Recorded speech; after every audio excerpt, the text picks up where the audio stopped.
Good morning, East High. I'm Dani with another installment of East High's Eagle Eye Report. Attention juniors who registered for the June 6th SAT. There will be a practice SAT exam held in the College Prep Center today, room D141, from 2:15 till 3:30. It is highly recommended that you attend. Taking your SAT seriously can benefit you next year when you are applying to your four-year colleges. We hope to see you there. Snacks and bus passes will be provided. Attention all upper bound students. Mandatory Regents Prep will be held on Thursday in the College Prep Center, room D141, from 2:15 to 4:15. We expect to see all of you there. Also, if you are an upper bound student and have not filled out a progress report, please do so immediately. Any students who are interested in applying to upper bound but did not receive an application, please see an advisor in the College Prep Center today to find out how you can still participate. Remember, the College Prep Center is located in room D141. The Earth Science Lab Practical will be June 11th. All students taking the Earth Science Regents exam must take the lab practical as well. Please see your counselor if you are not sure about it. Congratulations to the Unified Basketball team for finishing a perfect 7-0 on the league's first season. The team was led by Samaj Williams, Hassan Cheeks Tyreek, and RJ Fedrick. The team also had huge contributions from Marcus Smith, Abdi Muhammad, Josh Kasdan, Ben Muka, Anthony Blanco, and Avril Moore. Great job, guys, and go East! Ms. Gross would like to remind all students that today will be the last day for East High's Gaming Club. Again, today will be the last day for East High's Gaming Club.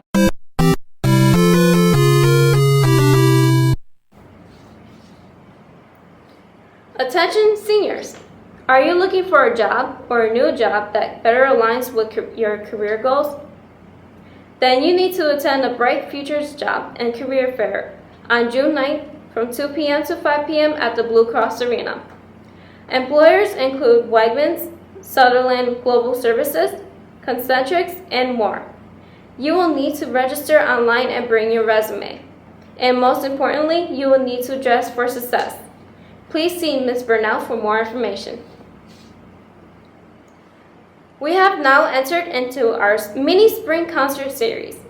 June 4th at 7 p.m. on the main stage will be our instrumental spring concert featuring the high school and middle school band and the East High Drumline. Also, on June 9th at 3 p.m. in A112, the band room, will be our spring recital. Refreshments will be served after this performance. We hope to see you all there. East High student re-registrations are occurring all week from 3 to 7 p.m. for the new U of R East partnership.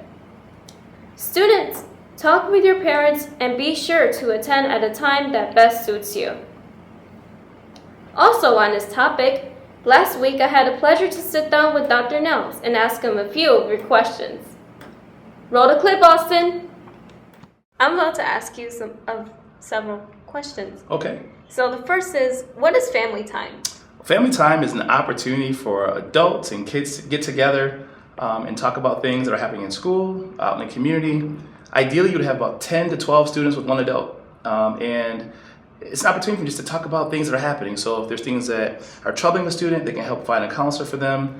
They can talk about accolades like yourself. So if I were you, I would come in and say, hey, I was named salutatorian for the school. And you know, maybe the group of 10 or 12 will celebrate that.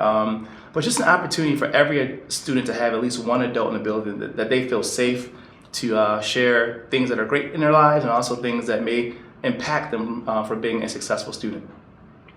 That sounds really nice. Awesome. Wet bar. Next question is, explain how block scheduling will work next year. So block scheduling will give students an opportunity to have extra math and ELA support. When we met with students last week in grades 7 through 11, we talked about them committing and being all in. And so if we want to have students ready for college and career, we have to provide time and a schedule for them to get some of that work done. Students said to us that it was difficult to go home and do their homework. Their parents didn't understand it, or they left the materials at home. So we built in the schedule opportunities for students to do their work during the school day with a teacher nearby who can help them with the content. So we took the concerns of the students and created a schedule that gives them support in the school day, as well as extra time in those areas that they do well in, as well as the classes that they struggle. Awesome. I sure wish I was here next year. Come back. You can come back and volunteer. Next question. When does school start and when does it end? Well, we have two different start and stop times for students. The middle school, which would be grades 6 through 8, will arrive at 7:30, and the upper school, which are grades 9 through 12, will arrive at 8 o'clock. And we did that for a couple reasons. One is we want to separate the kids, the middle school and the high school kids. It allows them to have their own school within a school kind of feel.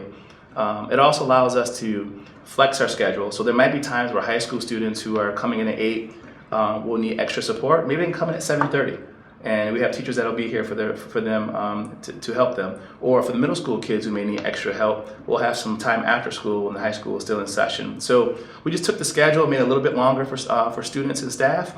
But again, if we're going to do all these really cool, innovative things like extra sports and extra activities and better classes, we have to create more time.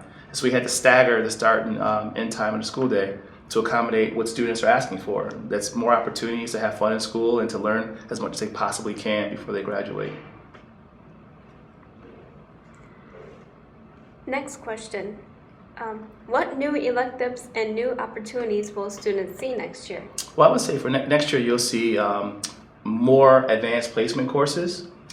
You'll see this thing called compressed classes that'll help students who may have not been successful in classes the first time be able to do it, to repeat it in a shorter amount of time so they can get caught up with their peers. You're going to see opportunities again in English and math, extra time for literacy blocks where students who may have struggled passing the assessments will now have more time to work with reading teachers and literacy specialists and English teachers and coaches. So we really took all the things that students and parents and teachers said they needed and tried to put into a schedule. What we hope is after the first year, students will identify additional electives that they want. So as we think about the medical field and law enforcement or other career tracks, we want to build in more electives based on student choice. We are a school that's designed to give students what they want and what they need, what they ask for. So the elective should be driven by them. Sound good? Yeah. Would you have liked that as a student? Yeah. You were remaining? Okay, good. It gives them an idea of what their career will be after college or even in the future. That's right. It gives them something to look forward to. And that's what we want. We want to build a school that when students leave, they have an idea what they want to do. Mm-hmm. Maybe not be perfect. When I left college, I wanted to be a police officer. When I got into college, I wanted to be a lawyer. When I left college, I was a teacher. But I knew that I wanted to be something that helped others. And so we can help students kind of narrow their focus. When they get into college, they start thinking about a job or career, they'll have that skill set and that background knowledge to be able to accomplish that. We don't want students to leave their senior year not having an idea what they want to do. So as a school system, we want to give students every opportunity to explore as many different options as they can so that they're successful. Yeah. And now for your words of wisdom.